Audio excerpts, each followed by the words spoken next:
Welcome this evening to our seminar series. Tonight we welcome Andrew Shivone, who will present the seminar entitled, Why Do the Pharisees Rage? A Reflection on the Parables.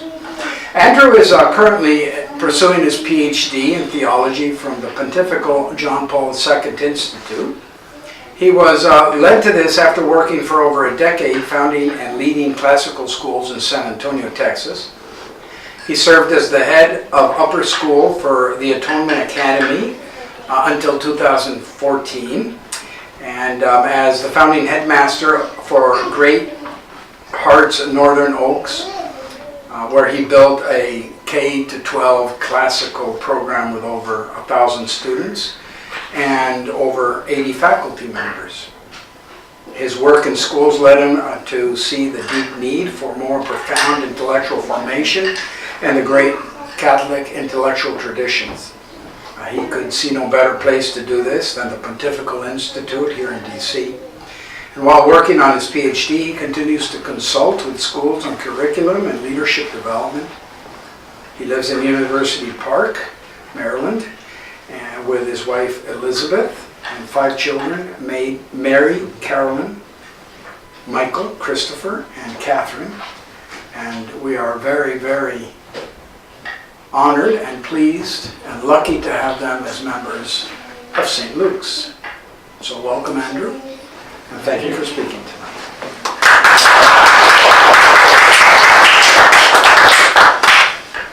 It does say, why the heathens rage. It does say why the heathens. I did not send that to you. I cut and pasted. So thank you, Father. You'll see I have a large stack of papers. This will be about 2 hours talk. Yeah.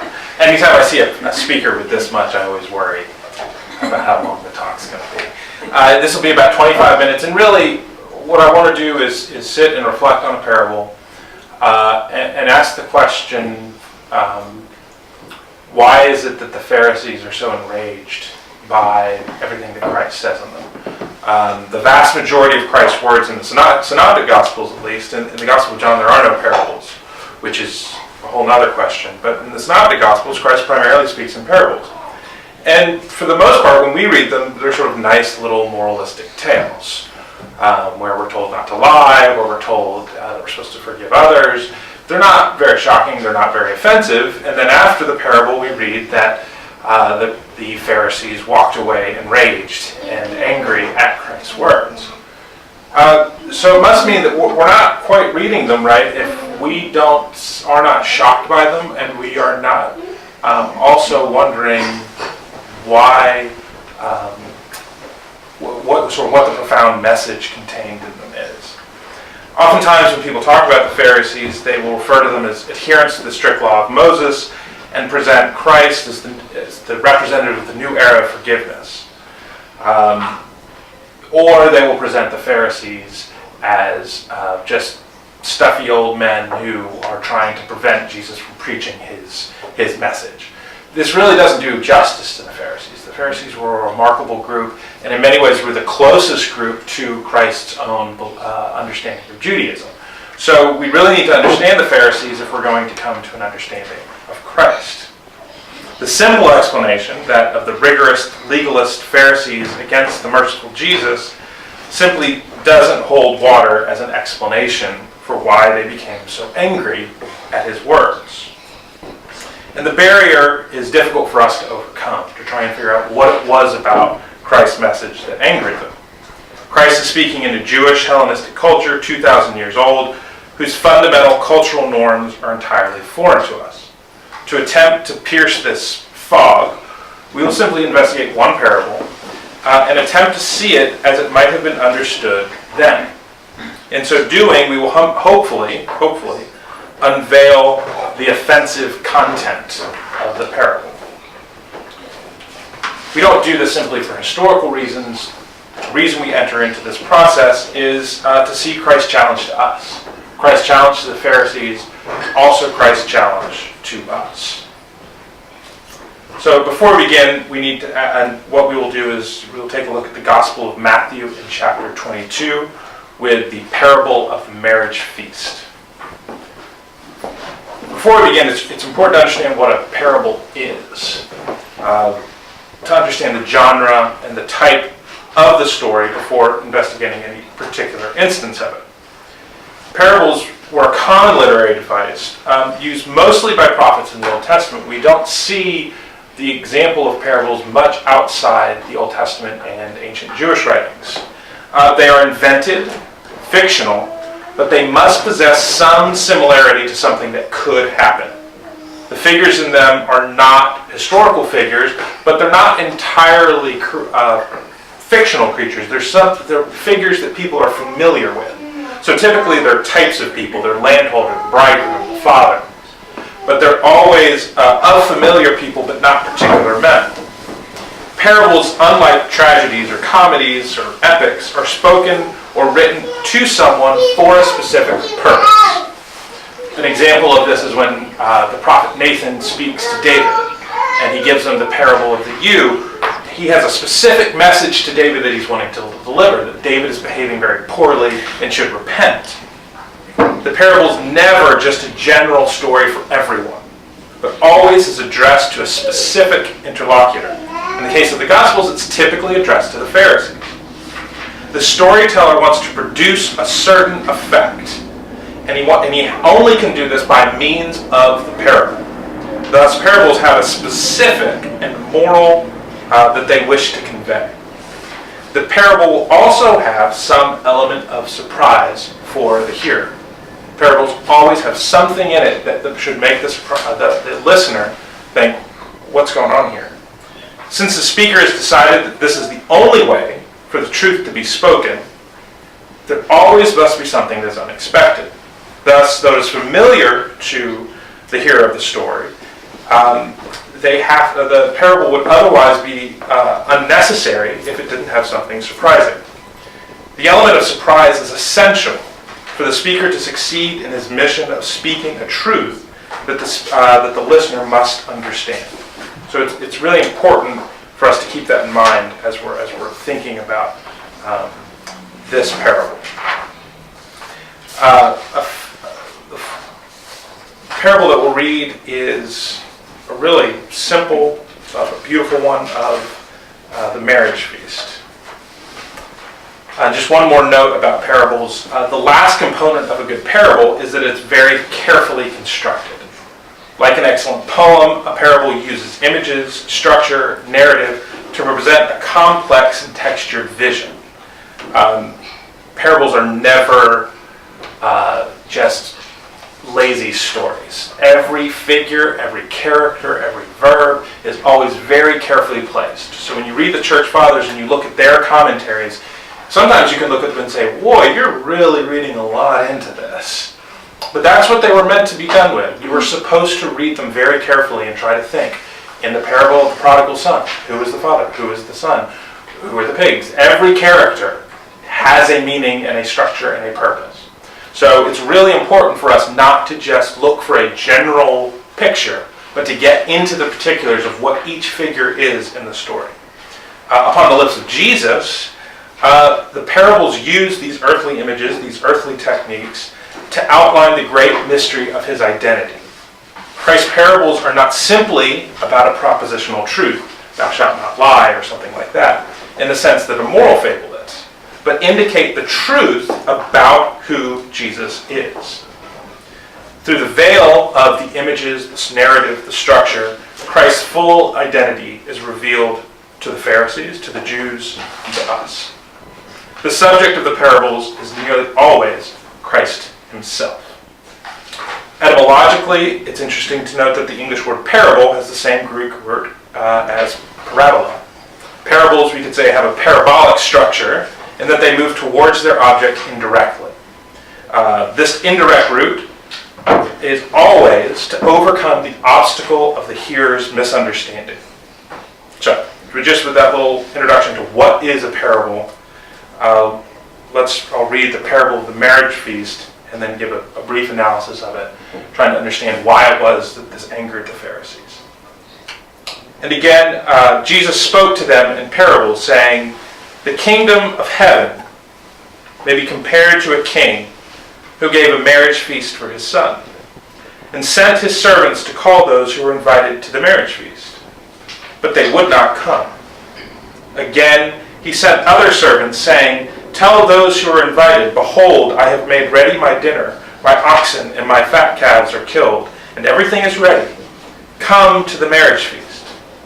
But they made light of it, and went off, one to his farm, another to his business, while the rest seized his servants, treated them shamefully, and killed them. The king was angry. He sent his troops and destroyed those murderers and burned their city. Then he said to his servants, The wedding is ready, but those invited were not worthy. Go therefore to the thoroughfares and invite to the marriage feast as many as you find. And those went out into the streets and gathered all whom they found, both bad and good. So the wedding hall was filled with guests. But when the king came to look at the guests, he saw there a man who had no wedding garment. And he said to him, Friend, how did you get in here without a wedding garment? And he was speechless. Then the king said to his attendants, Bind him hand and foot, cast him into the outer darkness. There men will weep and gnash their teeth. For many are called, but few are chosen. Then the Pharisees went out and laid plans to trap him in his words. So they don't say anything, they don't do anything, they hear this story, they leave and they seek. And this is the beginning of when they see of all of their connivings with the Romans. Just upon hearing this and a sequence of other parables, they don't respond, they don't engage in dialogue. It infuriates them so much they decide this is the moment we must take it. Now we hear this, and as moderns we read and go, oh well, he's talking about hell. That's offensive, and we don't like hell. Maybe that's what made them upset. But of course, the Pharisees had no problem with lots of people being cast away. The prophets, Daniel and Jeremiah, are full of, at the eschatological moment, the final moment, a vast group of people being left out of the final moment. So it's certainly not clear that any of the groups mentioned here represent the Pharisees. It's not clear that he's just speaking about them. And it would be a stretch to suggest, for instance, that the Pharisees were the guests without a garment. So why are they so upset about this? In many ways, if you go to each part, there's nothing in this that's not in Daniel, that's not in the prophets. In this case, it's not Christ preaching forgiveness, and the Pharisees not liking that. It's not him preaching about the Gentiles necessarily. What is it that's making them so upset? What I'd like to do is begin with what they knew. As we talked about, parables always begin with what you know to move to something that will surprise you. So let's begin with what they knew. And the first thing that comes up in the story is that it's about a wedding. And in the Old Testament prophets, there are all sorts of images about weddings. The most important of those prophecies and images about weddings are always about the history of Israel as a love story between it and Yahweh. Israel is typically presented as the unfaithful wife, and the Lord as the jealous husband. In the end, through all of these prophecies, the bride, Israel, and the bridegroom, God, are reconciled. She, his faithful wife, and he, the loving husband. Israel is made pure, the Lord forgives her transgressions, and a great feast is held to honor the bride and bridegroom. In these prophecies and images, a great feast is always held. The best of these is in Hosea 1, chapters 1 through 3, which I won't read here. A great feast is always held to celebrate the union. Isaiah even likens Israel to a virgin who will be married to a young man who will delight over her forever. He writes, And as the bridegroom rejoices over the bride, so shall your God rejoice over you. We read again in Isaiah 54, For the mountains may depart and the hills be removed, but my steadfast love shall not depart from you, and my covenant of peace shall not be removed. In righteousness you shall be established, you shall be far from oppression, you shall not fear, and from terror, for it now shall not come near you. We read again in Jeremiah that in the future reunion of Israel and Yahweh, the voice of mirth and the voice of gladness, the voice of the bridegroom and the voice of the bride, the voices of those who sing as they bring thank offerings to the house of the Lord.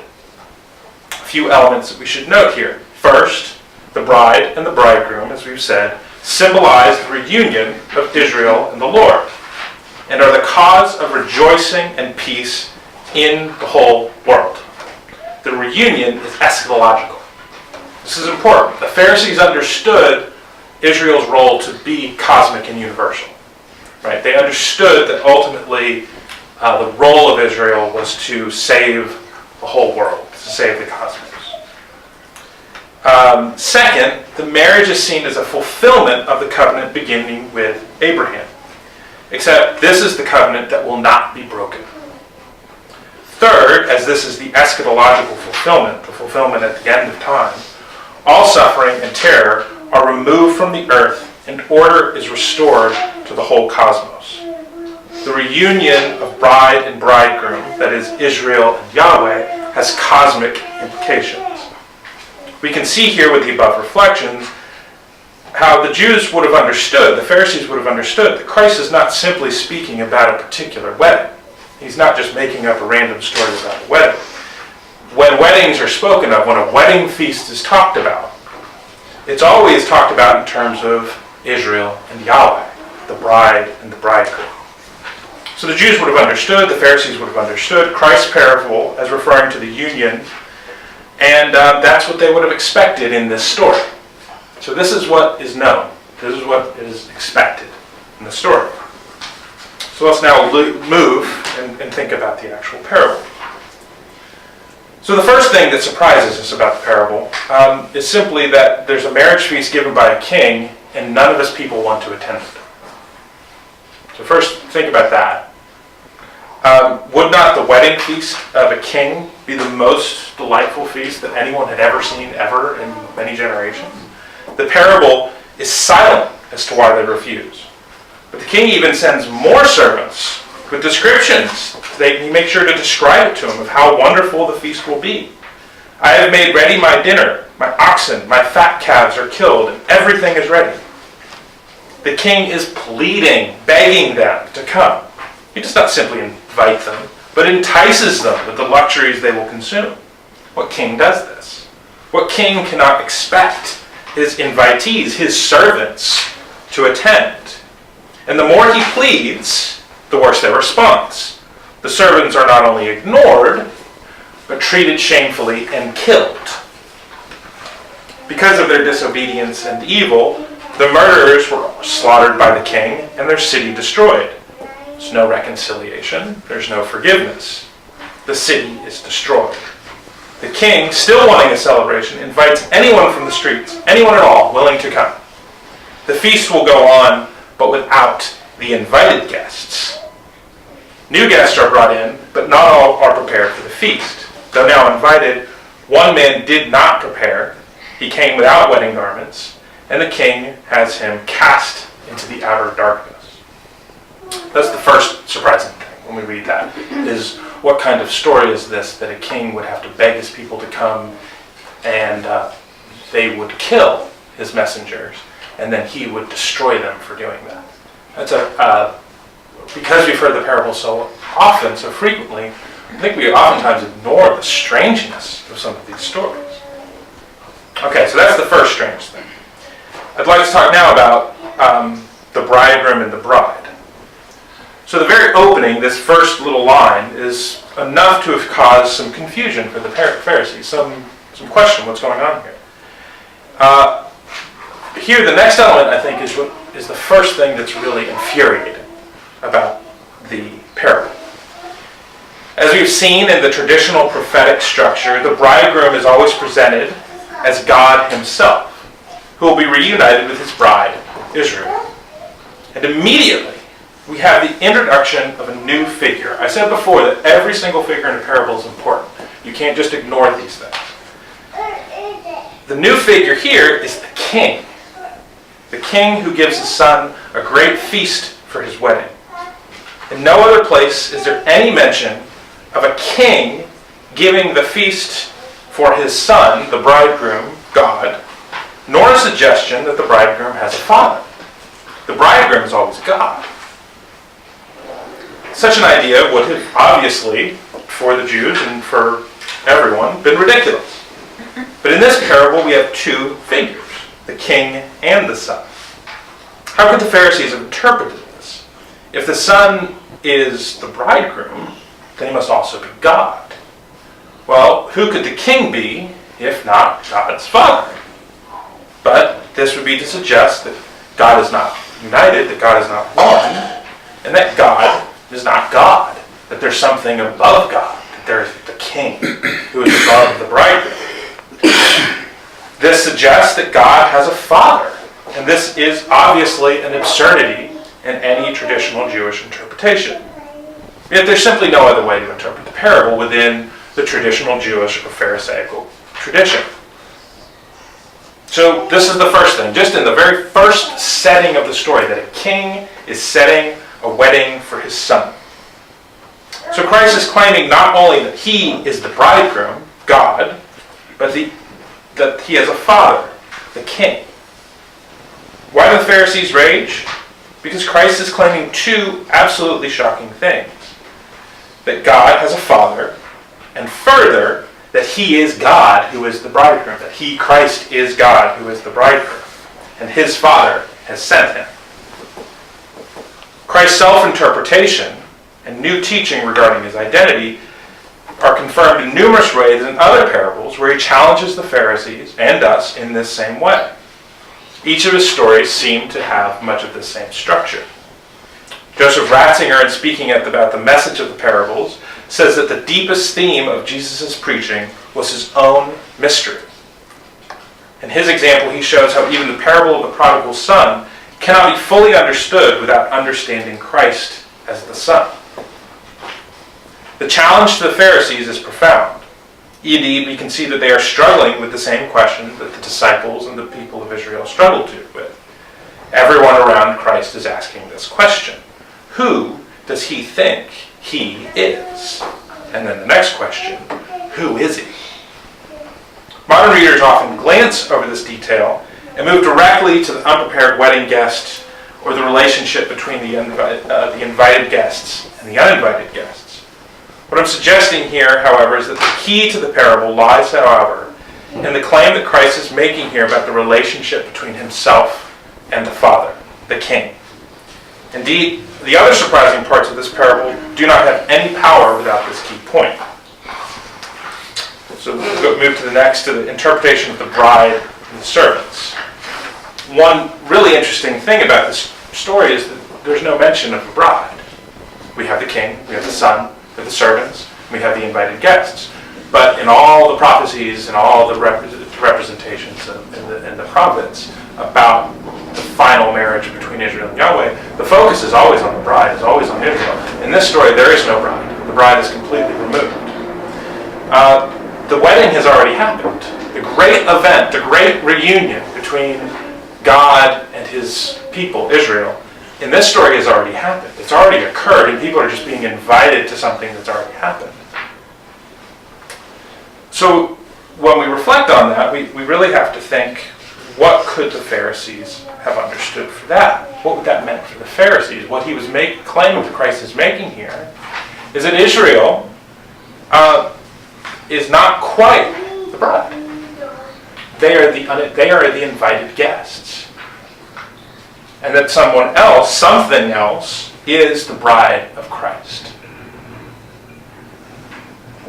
This, obviously, we have the third thing, that would have been quite shocking and offensive to the Pharisees. Given these problems, we can see how the story is both similar to what the Pharisee would have known, but also quite different and new. There are elements in the story which cause a careful listener to question significantly. So we must remember that the Pharisees, in particular, were zealous for the coming of the Messiah in the new kingdom. Unlike the Sadducees, they were waiting for the Messiah, and they were specifically waiting for the marriage feast of the reunion between God and Israel. The reason that the Pharisees are so concerned with what Christ preaches here is that they accept that there will be a Messiah and there will be a new kingdom instituted by that Messiah. They're therefore much closer to Christ than the Sadducees or the other Jewish schools. Indeed, it is because the Pharisees are so close to Jesus that their reaction is so fierce. and Christ's rejection of them so virulent. If our interpretation is correct, that the story isn't indicating that the marriage has already taken place, the Pharisees are being told that they have missed the Messiah. They missed the event that they were most hoping for. Indeed, since the driving question for the Pharisees was the identity, who was this Messiah going to be, Christ's parable could only mean here that he is the bridegroom and that the marriage has already taken place. They have been excluded by their own choice from the very event that they were preparing for. And we come to, in a certain sense, another point of anger for them. Rather than inviting others, the Pharisees conceive of themselves as the ones bearing the message of the Messiah. That's their key role in Israel. They are now transformed and being presented as the invited guests. They are receiving rather than giving the message of the kingdom. This would fit in well with the criticism that Christ makes of the Pharisees throughout the Gospels. They love the place of honor at feasts and salutations in the marketplaces and being called rabbi among men. They have placed themselves in a position superior to God on their own authority as the messengers and ministers of God, while refusing to hearken to his word of mercy. And would this not have touched them precisely where they most prided themselves? The Pharisees were the interpreters of the law, the diviners of the coming of the Messiah. If anyone is to give the invitation, it would have to be them. In this parable, however, they are simply the ungrateful invited guests. As with nearly all of Christ's parables, he has turned over the expectations of his interlocutors. He pierces them exactly where they are most resistant to him.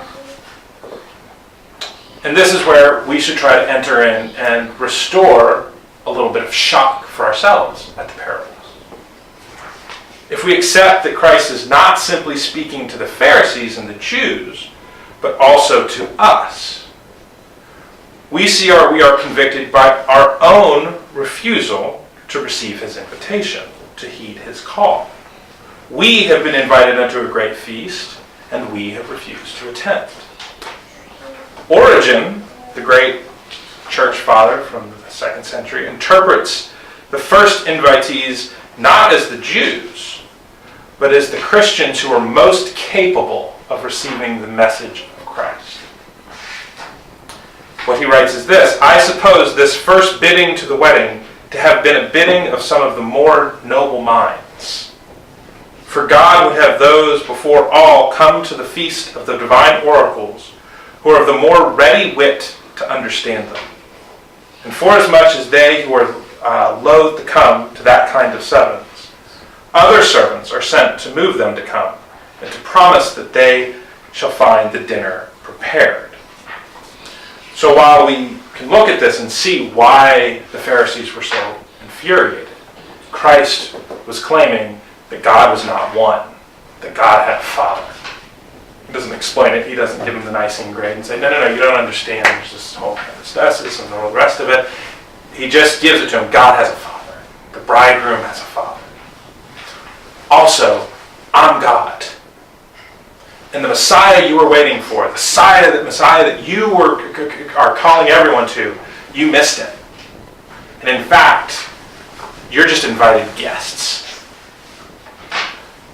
When we see it that way, we can see Christ's intentionally doing this. I think we always have a sort of meek and mild image of Christ, which is certainly true. But we should also see him as kind of driving them, pushing them. He knows that this is exactly what will infuriate them. And it's nice to look back at them and say, well, those Pharisees, they're such fools. But it's really important to place ourselves as the Pharisees.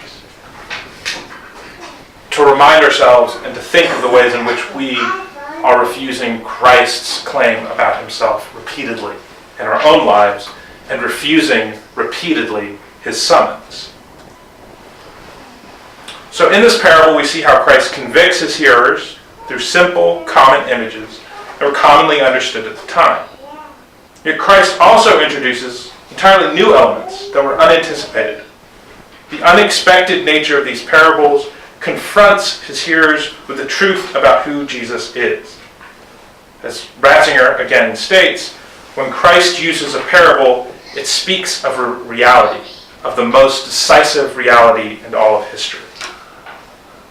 Reading the parables through the lens of how they might have challenged a contemporary Pharisee of the time is a valuable exercise, not simply for historical reasons, but rather because by seeing the challenge that Christ is laying at the feet of them, we are forced to confront the challenge that Christ lays at ours. Thank you.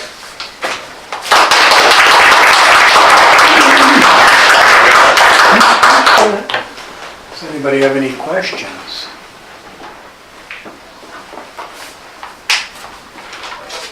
No. Here's one. Well, I'm just wondering, just for my own curiosity, I think we often do think of the Pharisees as Christ's enemies, exactly, like they're his sort of opposite antagonists. Right. But how in particular were they more similar than to each other in their understanding of Judaism than other sort of sects like the Sadducees? It's primarily through their understanding of the Messiah. Okay. That is, they're the ones who believe that there will be a Messiah and that Israel has a specific role, not just for Jews, but and it's a sort of a common understanding for us now because we've picked out all the prophecies, and we read them all the time and we're told about them. But it certainly wasn't widely accepted that the covenant with Abraham was going to be extended to everyone, right? It was only the Pharisees' interpretation and the sort of late interpretation of those prophecies and of the Abrahamic covenant that said, no, Israel's not just got a special relationship with God, its special relationship with God is to save the cosmos, is to restore the cosmos to God. So the Pharisees were the ones preaching that message, whereas the Sadducees really understood Israel as a sort of closed-in world. So I think that would be the sort of area where you can really see the continuity with the way the Pharisees understood Israel, with the way that Christians understand the role of Israel. Yeah. How would the Pharisees have understood the figure of the unprepared wedding guest? That is one that everyone disagrees about what that means. That is such an odd figure because, and that's, if we were to do a different sort of talk, that would be the one that we find really sort of what God does there, what the king does there is kind of unacceptable, it seems, because he doesn't say, hey, why are you unprepared? He just says, well, you're unprepared, cast out into the darkness, right? And so it seems a little shocking to see that, but I don't know how they would have understood that particular passage. So it's my understanding that at the time guests would be given a wedding garment, very much like in a wedding today you are given a party favor or a favor, something to remember. There when you came in you were given a garment. So if these people are coming out of the street and they don't have a garment, but they're given a garment. And so to not wear the garment, to not be prepared, even though we gave everything you needed to be prepared, would be a pretty serious insult. Oh, I haven't seen that. That's really interesting. Yeah, that would fit in with the whole sort of general theme of ingratitude, of the ingratitude of the people. That would fit in with that. Oh, I'd like to see. I've never heard that. I read that years ago. I don't remember where I read it. I think I was doing exegesis for a homily and I read that, so. Anybody else? No? Going once? Going twice? Alrighty then. Well, thank you very much. Yeah.